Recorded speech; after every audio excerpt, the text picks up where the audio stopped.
غصہ ایک اخلاقی کمزوری سمجھا جاتا ہے۔ یہ انسانی فطرت کا ایک حصہ ہے۔ اس کی دو قسمیں ہیں، پسندیدہ اور ناپسندیدہ۔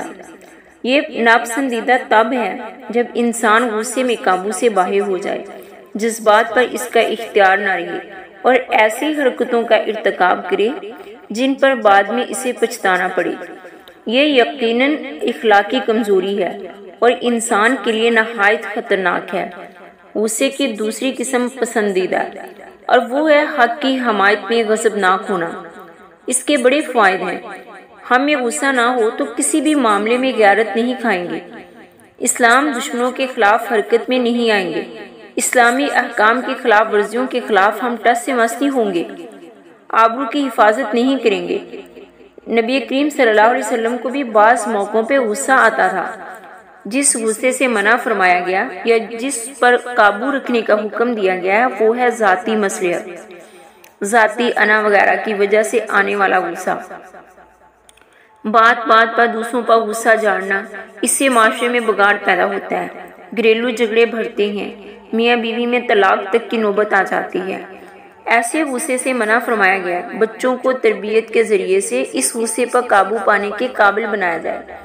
سیدنا عبداللہ بن مسعود رضی اللہ عنہ سے روایت ہے، نبی کریم صلی اللہ علیہ وسلم نے صحابہ کرام کو مخاطب کر کے فرمایا، تم اپنے میں پہلوان کسے سمجھتے ہو؟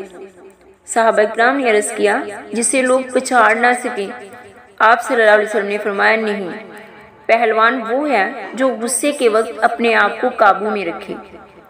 تربیت دینے والوں کو چاہیے کہ پہلے بچے میں غصے کے اسباب کا پتہ چلائیں، پھر ان اسباب کو دور کرنے کی کوشش کریں۔ بچے کو اگر کھانا وقت پہ نہیں ملتا تو اسے وقت پر کھانا دیا جائے۔ غصہ اگر کسی بیماری کی وجہ سے ہے تو اس بیماری کا علاج کروایا جائے۔ اس کی توہین ہونے پر غصہ آتا ہو تو اسے توہین سے پرہیز کیا جائے۔ بلا وجہ ڈانٹ ڈپٹ نہ کی جائے۔ اگر اس کا مذاق اڑایا جائے اور اسے غصہ آتا ہو تو مذاق اڑانے سے پرہیز بہت ضروری ہے۔ بچے کو غصے کا وہ علاج بھی بتایا جائے جو نبی کریم صلی اللہ علیہ وسلم نے اپنی امت کو بتایا ہے۔ سیدنا سلیمان بن سرد رضی اللہ عنہ فرماتے ہیں کہ میں نبی کریم صلی اللہ علیہ وسلم کی خدمت میں بیٹھا ہوا تھا اور قریب ہی دو آدمی گالی گلوچ کر رہے تھے۔ ان میں سے ایک کا منہ سرخ ہو گیا اور گردن کی رگیں پھول گئی۔ رسول اللہ صلی اللہ علیہ وسلم نے فرمایا، انی لأعلم کلمۃ لو قالھا لذهب عنہ ما یجد لو قال اعوذ باللہ من الشیطان الرجیم۔ مجھے ایک ایسا کلمہ معلوم ہے، اگر یہ شخص اسے پڑھ لے تو اس کا غصہ جاتا رہے گا، اگر یہ اعوذ باللہ من الشیطان الرجیم پڑھ لے تو اس کا غصہ دور ہو جائے گا۔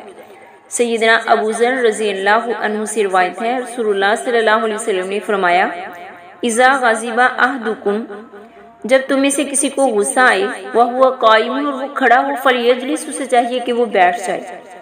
فإن ذهب عنہ الغضب، اگر اس طرح بھی اس کا غصہ ختم نہ ہو، وإلا فلیستجب، تو اسے چاہیے کہ وہ لیٹ جائے۔ یعنی یہ ہدایات نہایت اہم ہیں۔ بچوں کو اچھی طرح سے سمجھانی چاہیے کہ غصے پہ کس طرح قابو پایا جاتا ہے، پیار کے ساتھ، محبت کے ساتھ، شفقت کے ساتھ انہیں سمجھایا جائے۔